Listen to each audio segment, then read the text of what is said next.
semuanya, selamat datang di podcast Bini Bincang NKRI. Ada yang bilang Indonesia itu bukan cuma daratan pulau di peta atau warna merah putih di atas kain. Indonesia adalah sebuah rasa. Namun di tengah gempuran tren global dan berita-berita yang kadang bikin kita sinis, masihkah kita bisa merasakan getaran yang sama saat melihat identitas bangsa kita?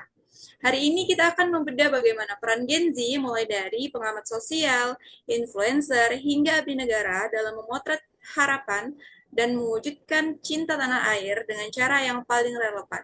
Perkenalkan, saya Nuri sebagai moderator pada podcast kita hari ini. Di episode kali ini kita bakal bahas topik yang sering dianggap kuno, tapi sebenarnya dekat banget sama kita, yaitu nasionalisme 4.0. Bukan sekedar upacara. Episode kali ini terasa sangat spesial sekali karena kita ditemani oleh 4 narasumber kita. Ada Kak Tri Sulistiorini sebagai pengamat sosial. Halo Kak Tri. Halo Kak, salam kenal. Ada Kak Dian Melvin Santi sebagai influencer Gen Z. Halo Kak Dian. Halo Kak Nuri. Ada Kak Andini Aulia Agatsa sebagai CPNS. Halo Kak Nuri. Ada Kak Elo Nur Aziza sebagai CPNS juga. Halo Halo Kak Kak Elo. Nuri, salam kenal. Saat kita bicara soal visualisasi bangsa, seringkali kita cuma kepikiran bendera atau lambang Garuda. Tapi bagaimana caranya kita mengubah pikiran kita dari sebuah gambar bisa menggugah rasa cinta dan bangga terhadap bangsa Indonesia kita. Kalau menurut Kak Tri sendiri, gimana nih Kak pendapat Kakak sebagai pengamat sosial? Baik Kak, pertanyaan yang cukup menarik ya Kak ya. Visualisasi itu bukan cuma soal apa yang dilihat di mata ya Kak ya, tapi apa yang dirasakan di hati juga. Saat kita melihat bendera merah putih itu bukan sekedar upacara bendera, tapi itu bukti keberadaan leluhur kita dan ketulusan niat membangun bangsa. Saat kita memvisualisasikan Indonesia itu, kita sedang memotret harapan, sejarah, dan keberagaman menjadi satu bentuk yang bisa dipahami oleh mata dan dirasakan oleh hati. Oke, untuk Kak Andini, gimana nih pendapatnya sebagai CPNS? Menurut saya, jika dilihat dari kondisi teknik yang semakin maju ini, kita sendiri banyak menyaksikan nilai-nilai nasionalisme tidak dipahami oleh sebagian besar anak muda masa kini. Di tengah kemajuan teknologi yang begitu pesat, justru terjadi gap pemahaman antara nilai-nilai nasionalisme dengan cara pandang generasi muda. Betul sekali nih ya, terkadang di era serba teknologi ini kita perlu memanfaatkannya dengan cara yang benar. Untuk Kak Elo sendiri sebagai CPNS, gimana nih pendapatnya? Sebenarnya yang kita rasakan sekarang yaitu adanya kesenjangan antara idealisme yang disumbalkan oleh bendera dengan realisasi yang mereka lihat di berita, seperti korupsi atau ketidakadilan. Hal ini menimbulkan sinisme yang membuat kita merasa sulit merasakan dengan hati, keberanian leluhur dan merasa kecewa dengan kondisi saat ini. Oke, baik. Jadi di tengah permasalahan yang kita hadapi saat ini, gimana nih sebaiknya kita menyikapi hal ini kalau menurut Kak Tri? Baik menurut saya sendiri yaitu ya Kak ya, kita bisa analogikan Indonesia itu sebagai rumah warisan leluhur yang megah ya Kak ya. Jadi kita harus selalu menjaganya. Jangan sampai rumah yang kita huni itu dirusak oleh oknum, maaf, para koruptor gitu. Kita harus menekankan bahwa rumah itu milik rakyat, bukan milik mereka yang korupsi. Dan jangan biarkan perilaku buruk oknum tersebut merampas hak anak muda untuk bangga pada tanah airnya. Oke, setelah mendengar penjabaran dari Kak Tri tadi, selanjutnya Kak Dian nih sebagai influencer Gen Z, menurut kamu masih penting nggak sih Kak untuk menanamkan rasa cinta tanah air di zaman ini?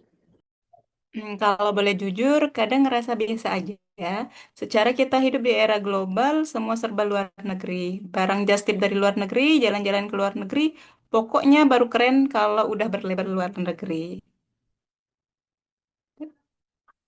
Baik, untuk Kak Andini, gimana nih pendapatnya?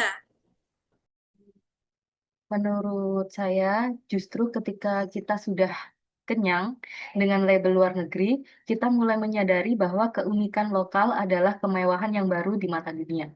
Contohnya, artis internasional yang bangga memakai desainer Indonesia atau kopi Indonesia yang menjadi primadona di kafe-kafe elit di London atau di New York. Kadang kita butuh keluar dulu untuk menyadari bahwa apa yang kita miliki di rumah sebenarnya sangat eksotis dan berharga bagi orang lain. Baik, untuk Kak Elo, sesama CPNS, menurut kamu gimana? Menurut saya penting banget sih, Kak. Tapi bentuknya udah berubah, bukan lagi soal upacara atau sejarah, melainkan cinta tanah air yang sekarang bisa lewat konten yang positif. Contohnya promosi budaya atau dukungan produk lokal seperti memakai batik dan juga kain tradisional lainnya. Iya betul. Jadi tidak harus berjuang kayak zaman dulu ya Kak ya. Sekarang perjuangan di dunia digital. Bahkan pakai media sosial pun dengan bijak itu juga bentuk cinta tanah air. Misalnya saja saat kita berkomentar dengan sopan, berbagi informasi yang valid, atau memamerkan keindahan budaya di platform global, kita sedang membangun reputasi positif Indonesia. Gitu, Kak. Oke, setelah berdiskusi ini, gimana nih Kak Dian? Pandangan kamu berubah nggak nih mengenai pentingnya rasa cinta tanah air di zaman ini? Lumayan sih, ternyata hal kecil yang sering kita lakuin bisa berdampak besar juga ya. Setuju, kritik boleh, tapi tetap bangga dan peduli terhadap Indonesia. Betul, karena kalau bukan kita, siapa lagi yang mau kenalin Indonesia ke dunia? Pada segmen sebelumnya, kita telah sepakat nih ya dalam memaknai rasa cinta tanah air dan bangsa. Selanjutnya, saya ke Kak Andini dan Kak Elo sebagai CPNS Gen Z. Bagaimana cinta tanah air diwujudkan dalam perannya sebagai calon ASN nih Kak? Baik, menurut saya sebagai CPNS, cinta tanah air diwujudkan dengan bekerja jujur, disiplin, dan profesional, memberikan pelayanan publik yang baik, juga bagian dari bela negara, dan juga bentuk nyata dari cinta kepada bangsa.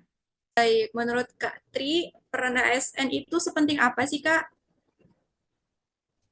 Penting banget Kak peran ASN itu. ASN itu wajah negara ya Kak ya. Kalau ASN-nya disiplin, bersih, melayani dengan baik, masyarakat pun juga bakal percaya sama negara. Hal yang perlu dipahami oleh CPNS di sini adalah menjadi ASN itu bukan hanya tentang memperoleh pekerjaan tetap ya Kak ya, tetapi tentang menerima amanah dan tanggung jawab sebagai pelayan publik. Iya, betul sekali, Putri. Saya menyadari bahwa setiap tugas yang saya emban berkaitan langsung dengan kepentingan masyarakat dan negara, dan tentunya berdampak langsung pada orang lain.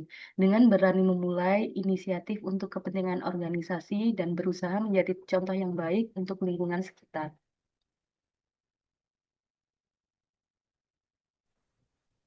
Baik, setelah ngomongin peran CPNS, selanjutnya gimana nih cinta tanah air itu diwujudkan dalam peran Gen Z untuk Kak Dian, Kak Andini, dan Kak Elo? Boleh dijawab?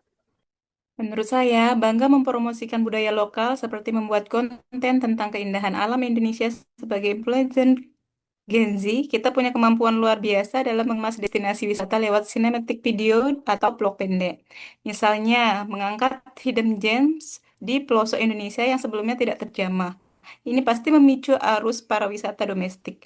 Anak muda jadi lebih tertarik mengeksplorasi Labuan Bajo atau desa wisata di Jawa daripada sekedar bermimpi ke luar negeri. Mereka membangun rasa bangga melalui visualisasi keindahan tanah air. Seperti yang kita bahas sebelumnya, banyak anak muda sinis karena korupsi. Sebagai Gen Z yang masuk ke sistem pemerintahan memiliki misi untuk memutus rantai tersebut. Sebagai CPNS, kita harus berani berkata tidak pada praktik pungli ataupun gratifikasi sejak hari pertama bekerja. Kita harus menjadi agen perubahan yang menjadi marwah instansi agar kembali dipercaya masyarakat. Maknanya, cinta tanah air berarti menjaga tangan tetap bersih agar uang rakyat benar-benar kembali ke rakyat. Menurut saya, Gen Z sebagai CPNS seringkali menjadi jembatan komunikasi antara pemerintah dan juga anak muda. Misalnya, dengan mengemas informasi kebijakan pemerintah yang membosankan menjadi konten yang lebih edukatif, estetik, dan juga mudah dipahami di media sosial, seperti konten A Day in My Life sebagai CPNS yang inspiratif.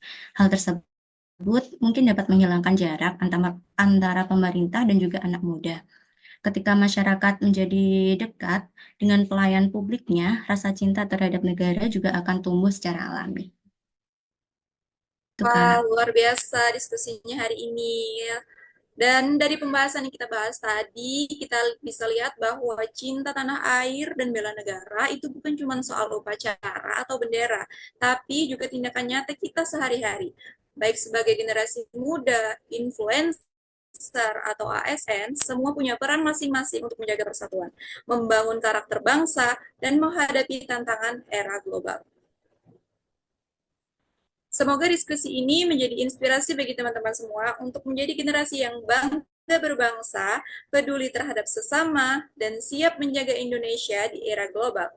Terima kasih sudah mendengarkan podcast Bini Bincang NKRI. Sampai jumpa di kesempatan selanjutnya.